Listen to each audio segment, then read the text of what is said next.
Nah, definisinya apa?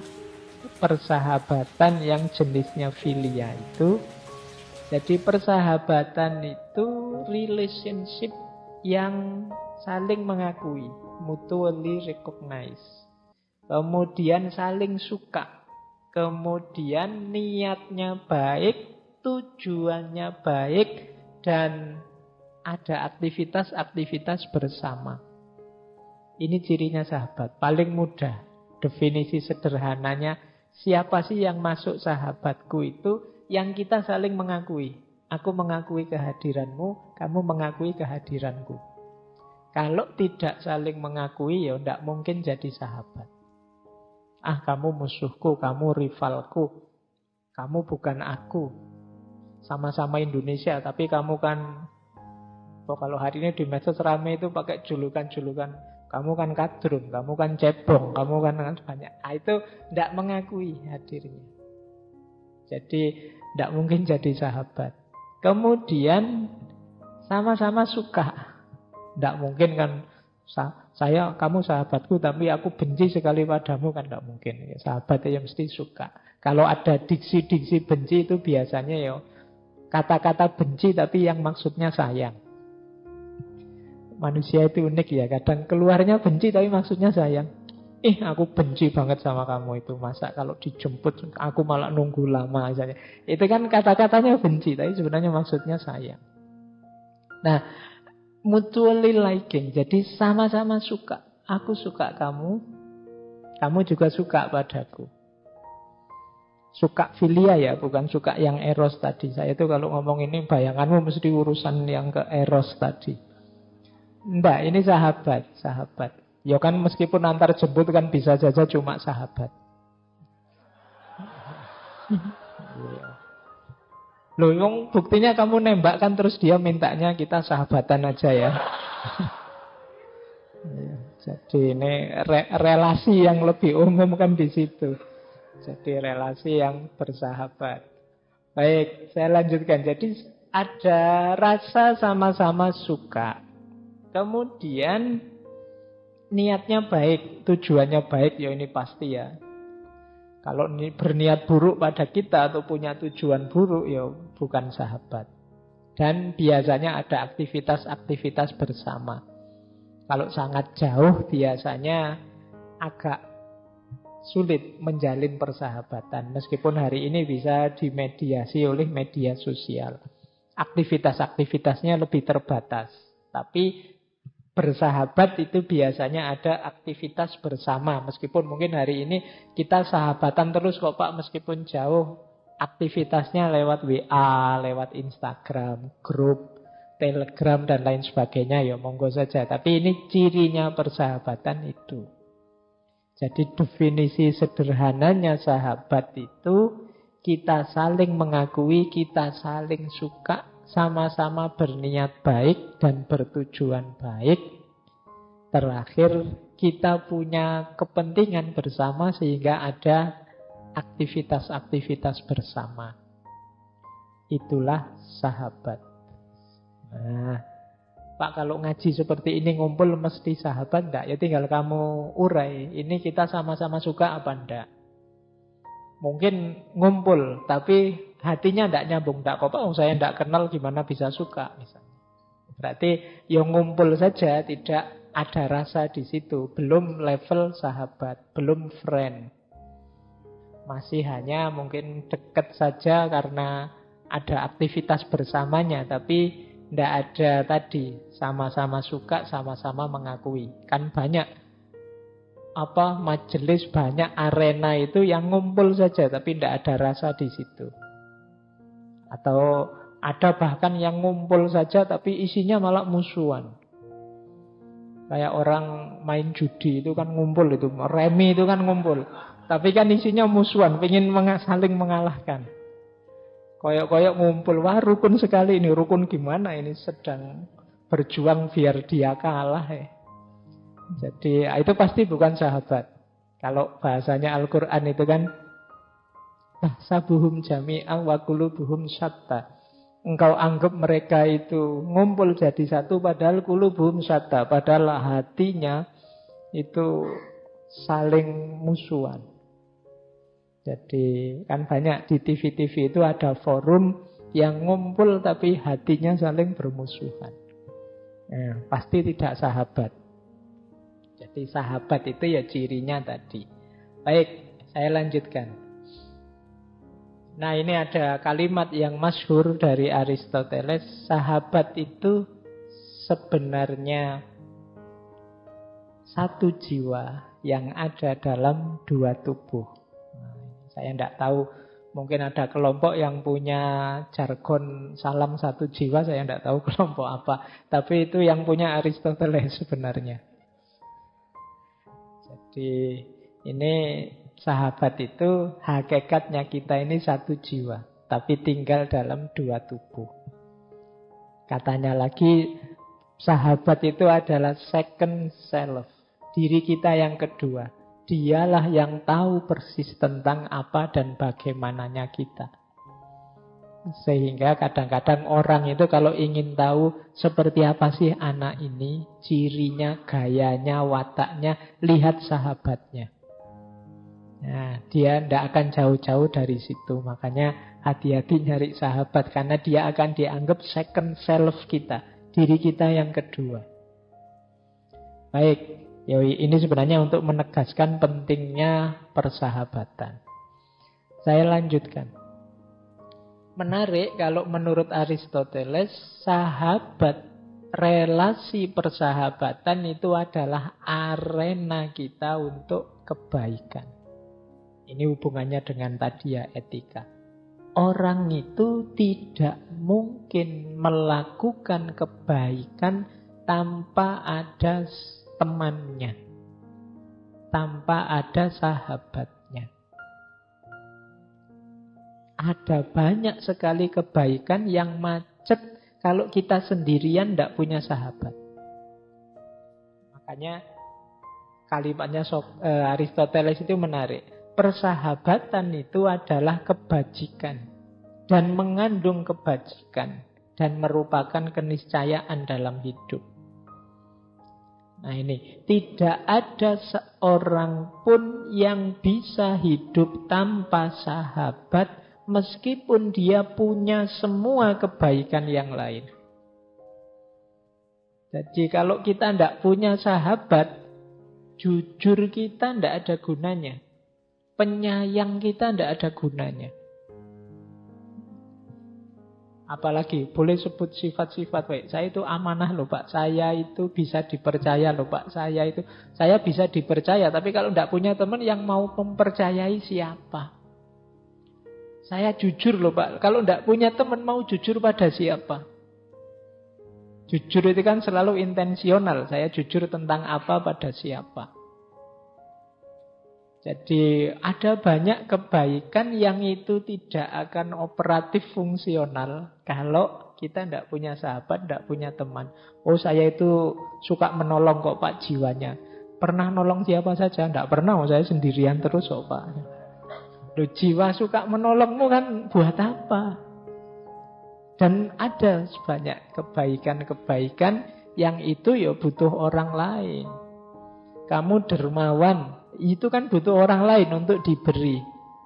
Kamu sabar, itu kan perlu orang lain yang mungkin mengujimu atau membuatmu berat sehingga terus kamu sabar.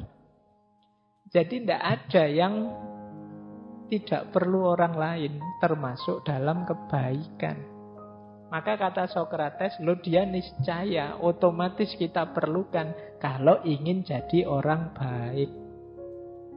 Bahkan nanti kita itu disebut baik atau tidak baik itu kan dalam rangka komparasi dengan orang lain. Kamu baiklah seperti temanmu ini loh, atau kamu harusnya lebih baik dari temanmu dan lain sebagainya. Jadi persahabatan itu niscaya dan tidak mungkin dia lenyap, kita singkirkan atau kita sisihkan kalau kita ingin jadi orang baik.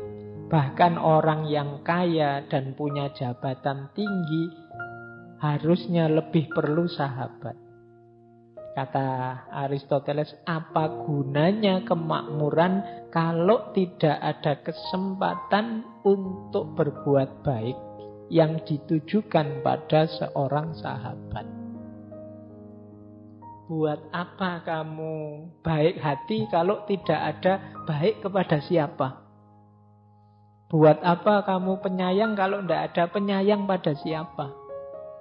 Buat apa kamu murah hati kalau tidak ada murah hati pada siapa? Jadi company, teman, sahabat, friendship itu sesuatu yang kita butuhkan, jadi prasyarat untuk kita jadi orang baik. Arena kebaikan. Jadi sahabat kita hakikatnya adalah peluang kita untuk melakukan kebaikan. Inilah teorinya Aristoteles. Jadi jangan disepelekan urusan persahabatan ini. Jangan sombong merasa saya sendirian saja bisa jadi orang baik, Pak. Ya mungkin iya, tapi sangat terbatas. Ada banyak nanti kebaikan yang kamu tidak bisa sendirian. Perlu orang lain. Jadi bahkan kata Aristoteles, apalagi kalau kita orang kaya, apalagi kalau kita punya jabatan, punya status, lebih kita memerlukan orang lain lagi. Jadi persahabatan hakikatnya adalah arena untuk kita melakukan kebaikan. Nah, itu kalimat lagi dari buku Nikomachean Etik. Kata Aristoteles, sahabat itu dukungan bagi yang muda.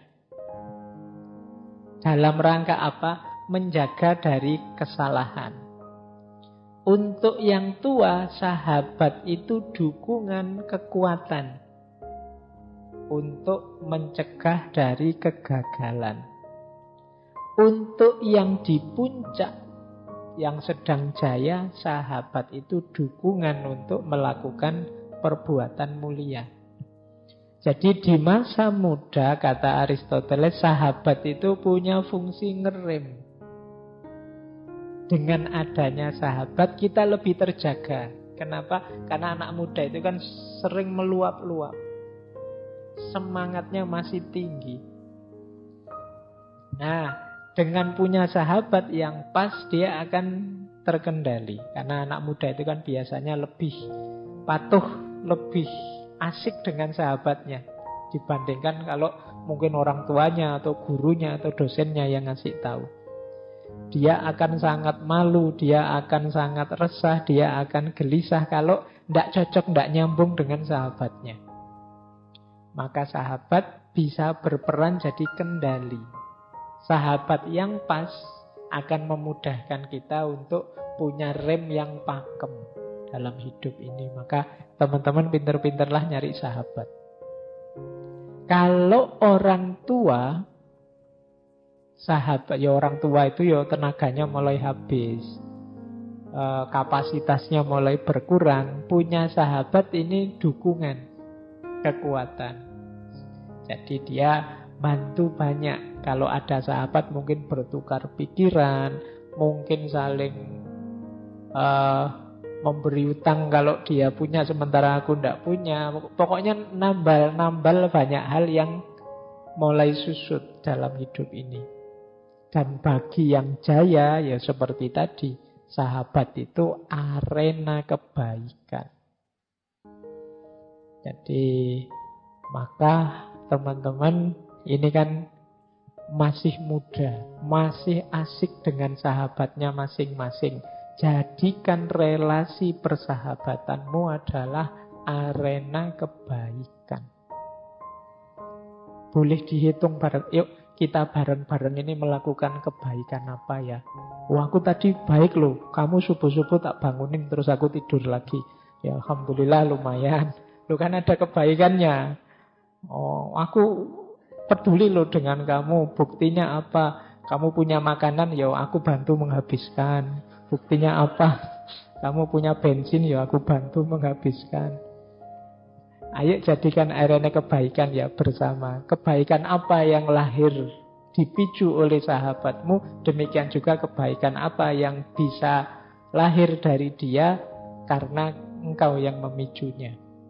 Ini nanti akan jadi kunci bahwa sahabat itu memang arena kebaikan. Bayangkan kalau kita Indonesia yang luar biasa, masyarakatnya beragam ini saling bersahabat semua, itu mungkin seperti kalimatnya hadis itu. Yasuddu ba'duhum ba'du. Saling menguatkan. Jadi yang sini pinternya otomotif, yang ini pinternya komputer misalnya. Itu kan yasuddu ba'duhum ba'du, saling menguatkan. Yang ini pendiam, yang ini banyak omong. Nah, yasuddu ba'duhum ba'du. Jadi nggak sepi-sepi amat juga nggak terlalu ramai. Ini ya, jadi beda-beda, saling menguatkan, saling mendukung. Ini asik dalam persahabatan itu. Jadi arena kebaikan. Baik, saya lanjutkan. Nah, kriteria sahabat sejati 3 itu. Ini rasanya ideal sekali kalau punya sahabat seperti ini. Jangan nyari sahabat yang seperti itu ya. Jadilah kalian saja orang yang punya kualitas ini sehingga asik jadi sahabat. Biasanya kalau saya sebut ciri sahabat ideal kan terus teman-teman nyari sopo yo sahabatku yang ideal itu kan mesti ngono. Kalian mesti nyari keluar. Enggak, ini maksudnya lo kalian bentuklah dirimu jadi sahabat yang ideal. Jangan nyari keluar ya capek nanti kamu. Kalau masing-masing membentuk dirinya jadi sahabat yang ideal, jadilah persahabatan itu persahabatan yang ideal. Cirinya persahabatan ideal itu apa? Engkau ingin dia baik, segala urusannya berjalan baik, sebaliknya dia pun begitu. Nah, ini ciri pertama. Selalu ada sebaliknya, timbal baliknya. Wong ini persahabatan. Engkau ingin misalnya sama-sama mahasiswa sakos, kebetulan sekamar bersahabat, aku ingin engkau lulus cepat. Nanti aku juga ingin engkau lulus cepat. Nah itu sama-sama mendukung. Ingin kebaikan, aku ingin ujianmu lancar. Ya aku juga ingin ujianmu juga lancar. Kira-kira kalau kamu belajar mudahnya gimana biar di kamar ini aku tidak ganggu kamu. Oh aku juga begitu, gimana caranya agar aku tidak ganggu misalnya. Aku tidak bisa ya belajar kalau banyak orang di kamar, ada orang di kamar, ya sudah saya tak keluar saja. Yang satunya juga begitu, saya juga begitu kalau belajar nggak bisa rame, ya sudah akhirnya keluar kabeh ndak sida sinau. Disepakati bersama ya. Yang satu, aku ndak bisa tidur kalau lampunya nyala, yang aku justru ndak bisa tidur kalau lampunya mati. Ya sudah kita gantian saja ya tidurnya, atau akhirnya dua-duanya ndak bisa tidur. Yaitu ilustrasinya. Tapi maksudnya yuk sesama sahabat saling peduli. Jadi aku ingin engkau baik saja. Kalau engkau melakukan hal-hal konyol yang tidak baik, yang merusak, yang menghancurkanmu, pasti aku cegah. Engkau pun pasti begitu kan. Nah ini sahabat. Jangan kok wah karena kita sahabat terus kamu mau apa saja termasuk yang jelek-jelek, oke lah ya enggak. Karena aku sahabatmu, maka aku peduli. Sehingga kalau aku tahu engkau melakukan yang jelek dan merusak, pasti aku cegah. Kenapa? Aku ingin engkau yang baik-baik. Nah itu ciri persahabatan yang pertama. Yang kedua, kata Aristoteles, sahabat sejati itu dia akan melakukan apapun yang dia mampu untuk membuat sahabatnya bahagia. Sahabatnya pun begitu. Jadi sesama sahabat tidak enggan, tidak sulit untuk berkorban. Jadi meskipun aku capek tidak apa-apa, asal kebaikan hadir dalam hidupmu. Karena kita sahabat. Meskipun aku agak rugi-rugi sedikit, tidak apa-apa, lawang kita ini teman. Apa sih yang dicari selain kebahagiaan kita bersama? Ini sahabat. Jadi sahabat ya di ciri kedua ini pasti tidak perhitungan. Kalau sahabat sangat perhitungan itu ya mungkin bukan sahabat, mungkin dagang hubungannya. Jadi minggu lalu kan aku sudah jemput, itu bensinnya habis sekitar setengah liter. Setengah liter itu kalau dikruskan nasi kucing itu dapatnya Itu perhitungan, rek duduk sahabat. Sahabat tidak akan menghitung itu. Kemarin ujian kamu tak kasih tahu contekan 2 soal. Sekarang aku minta 1 aja, tidak dikasih. Loh, sahabat bukan perhitungan begitu. Jadi karena nyontek itu keburukan, maka aku halangi engkau dari keburukan. Oke. Sakar PDW bikin anak dhewe. Oke ya, jadi ciri kedua seorang sahabat itu dia mau berkorban. Memberikan sepenuh daya yang terbaik untuk sahabatnya. Nah, yang sana juga begitu. Aku akan memberikan yang terbaik untuk sahabatku. Itu ciri kedua. Ciri ketiga, sahabat itu tidak pamrih. Jadi termasuk sekedar menunggu balasan tadi. Aku sudah melakukan kebaikan loh, sekarang giliranmu yang melakukan kebaikan padaku. Ndak. Itu namanya pamrih. Tidak nunggu dibales, tidak minta diingat-ingat. Tidak hari ini juga tidak besok. Itu sahabat. Kamu tidak ingat kok, dulu waktu kita mahasiswa baru, yang suka nganter-nganter kamu siapa? Ini yang diingat-ingat terus kayak gini, itu kemungkinan bukan sahabat. Ya kalau diingat hanya untuk dikenang tidak masalah, tapi diingat untuk minta balasan itu.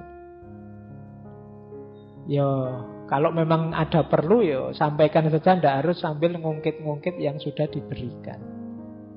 Jadi ya karena memang sesama sahabat ya saling membantu, saling mendukung. Kadang-kadang memang harus disampaikan permintaan, permohonan. Boleh ndak aku pinjam sedikit saja akhir bulan ini, aku sudah tipis, kan ndak masalah.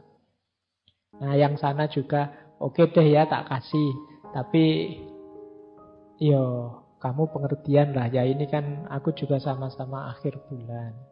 Sudahlah kita makan bareng-bareng saja ya dengan uang sedikit ini misalnya, ndak masalah, sesama sahabat. Jadi kayak saya dulu di pondok itu kalau akhir-akhir bulan itu uangnya nipis itu ya strateginya mendekati santri-santri yang masak. Nah itu kan lumayan kan, dapat makan gratis mepet-mepet. Kayaknya bantu-bantu apa, itu mesti dikasih.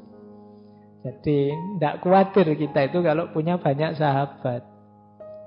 Tidak mungkin kita kelaparan, tidak mungkin kita kesulitan sendirian, tidak mungkin kita susah sendirian. Pasti ada pendampingnya, pasti ada yang mendukung, pasti ada yang menolong. Seandainya harus sangat susah ya, pasti bareng-bareng juga. Jadi itu asiknya punya sahabat.